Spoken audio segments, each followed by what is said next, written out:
not eat that food. Do you know what impact citric acid has on the body?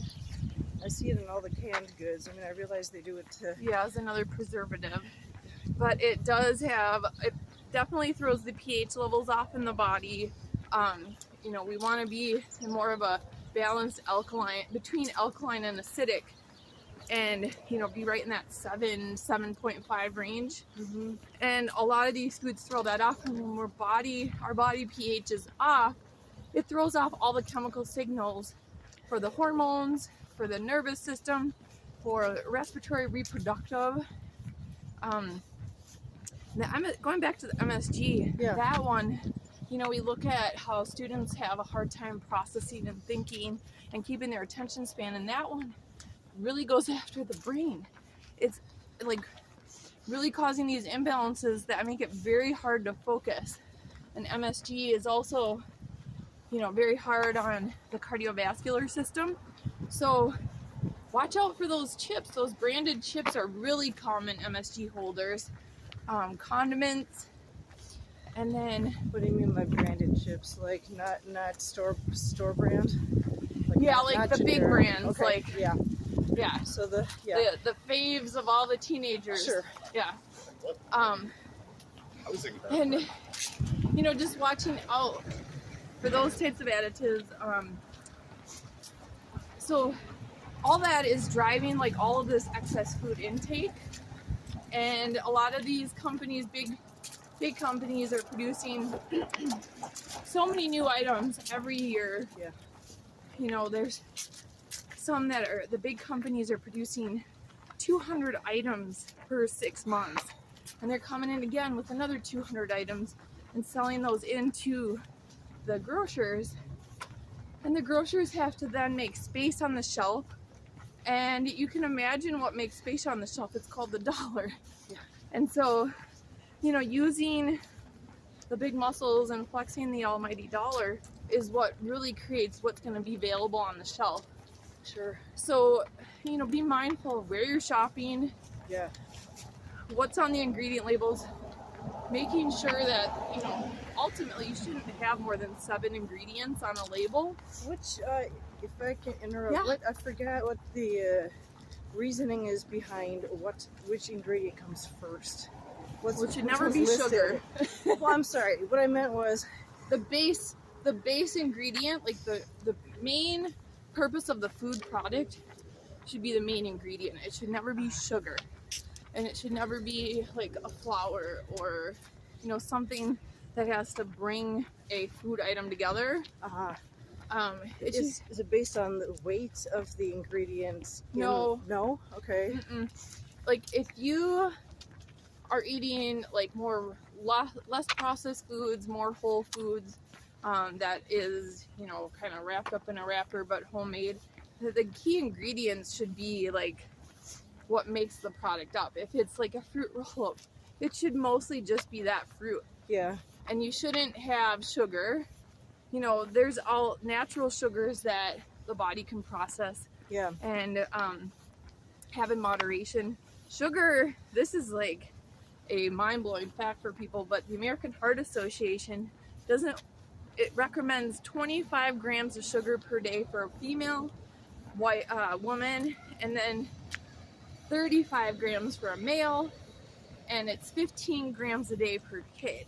So you can see in America that we are blowing those numbers out of the water, and there are so many things that are added to the food that, just like going back to where we started with the additives that are drawn to the tongue and create these textures and everything that make it really exciting and addictive. The mouthfeel, is that what it's called? Yep.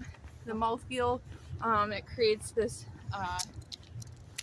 wow factor. The wow factor, and then there's some that even play into the olfactory, so the smell, which creates memories. Oh yeah. Yeah, there's so many psychologicals that are built into what they're pushing in the food supply. And then, you know, the introduction of Costco's and big club stores, Costco's and Sam Clubs and BJ's and big box, they started like creating large bulk items, but then that really stemmed into creating a lot of waste. Yeah. And also on the flip side, they also started creating in the 90s convenience and customization. So personalized food. I want it exactly how I want it. So then we saw the introductions of, all the fad diets brought out the 100 count or the 100 calorie packs.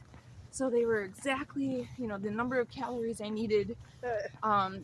They have my custom flavors of every kind of cracker, and my custom flavors of every kind of cookie and every kind of tea. And so all this customization, instead of eating just real food, creates a lot of waste. And so now here we are with, like, I think it's, even looking at the numbers, the last time I really looked was like 2020. It's over like 500 pounds per person. So if you think of a family of 4, that's over 2,000 pounds of food waste a year. Yeah. And, at our house, we try and consume as much of a raw product as we can. Yeah. And then any excess goes into compost. Mm-hmm. And compost is just now starting to kind of roll out as a residential service in Hennepin County, a little bit in Washington County. Up north, they've done a better job out of necessity and come together and had that going longer. But being able to compost is an opportunity to like reconnect the whole ecosystem, the whole eco cycle, and all that food waste goes back into the soil. And soil ultimately like keeps us all alive. It's the source of all our food.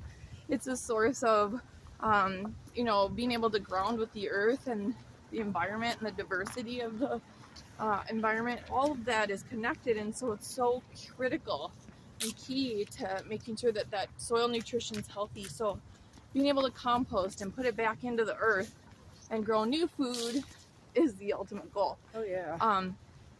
My composting worms have worked very hard for us this summer.